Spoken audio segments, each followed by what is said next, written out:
La legitimidad de las autoridades y la rendición de cuentas.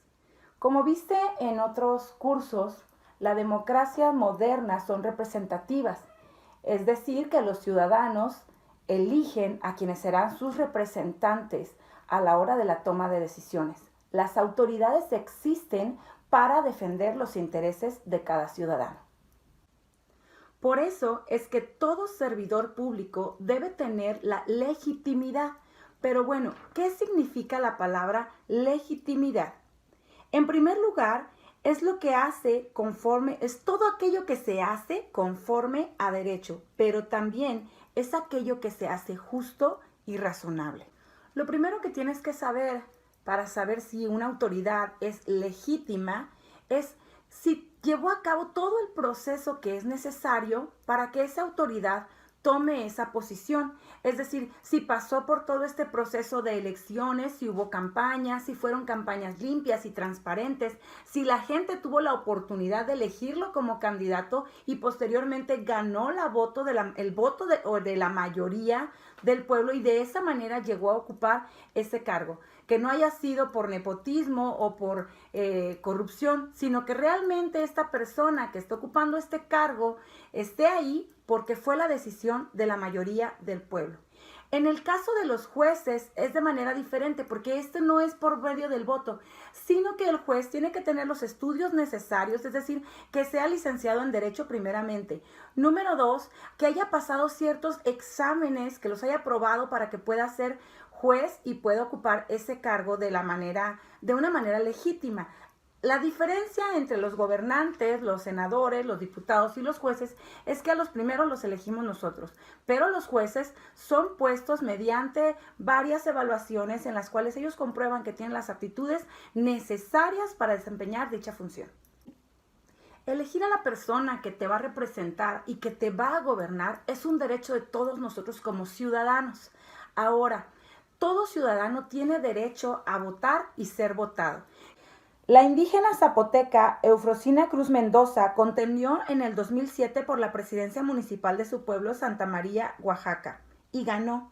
Pero el 4 de noviembre de ese año, las autoridades municipales de ese pueblo, todas varones, destruyeron las boletas en las que se había anotado su nombre y anularon la elección, argumentando que por ser mujer no podía ocupar el cargo, ya que iba en contra de los usos y costumbres.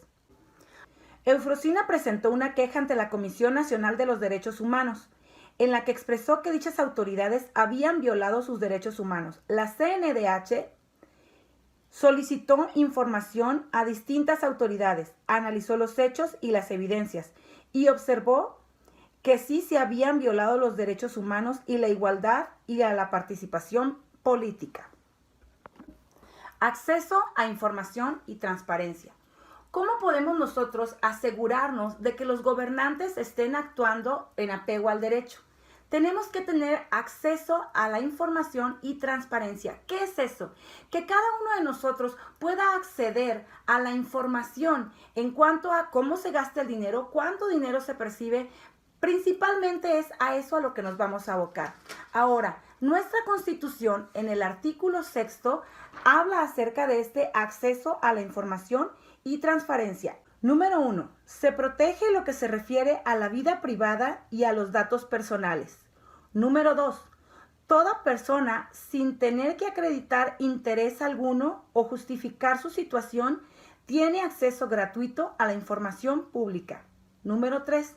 La información solo puede reservarse por razones de interés público. Por ejemplo, los planes de operaciones policíacos y de seguridad nacional, por ejemplo, la defensa de instalaciones militares. Número 4. La información completa y actualizada sobre el ejercicio de los recursos públicos y sus indicaciones de resultados deben publicarse en los medios electrónicos digitales.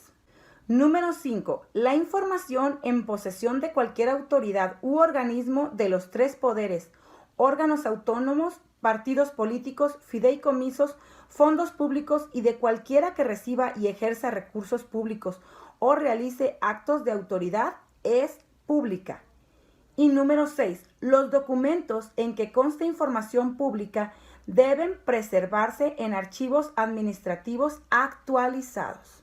Las sanciones a los servidores públicos que no rinden cuentas de manera satisfactoria van desde la amonestación de un superior jerárquico hasta la prisión. Estando entre estos dos extremos se encuentra la suspensión, la multa, la destitución de su cargo o inhabilitación de desempeño, cargos o comisiones en el servicio público por un tiempo determinado o bien la cárcel. El proceso de rendición de cuentas incluye 3 pasos. Número 1, acceso a la información y transparencia. Número 2, justificación. Y número 3, la sanción. Primero se hace la solicitud de la información ante las autoridades sobre su actuación. Eso es el acceso a la información y la transparencia. La justificación. Las autoridades dan un informe de cómo administraron el recurso que se les dio y cuáles fueron sus acciones a seguir para lograr los objetivos que ellos estaban buscando. Y número 3, las sanciones. En dado caso de comprobarse que las autoridades actuaron de manera ilícita, entonces se procede a las sanciones. El hecho de que los servidores públicos, en vez de servir a los ciudadanos que han dado su confianza, se dediquen a sacar ventajas del cargo que ocupan, produce un enorme desánimo y decepción en la población. En México, probablemente la corrupción sea el problema más grande que ha generado un desencanto en la política mexicana y el mayor desánimo entre la ciudadanía, pues propicia la desconfianza y la falta de credibilidad en las instituciones y esto debilita el sistema político en México.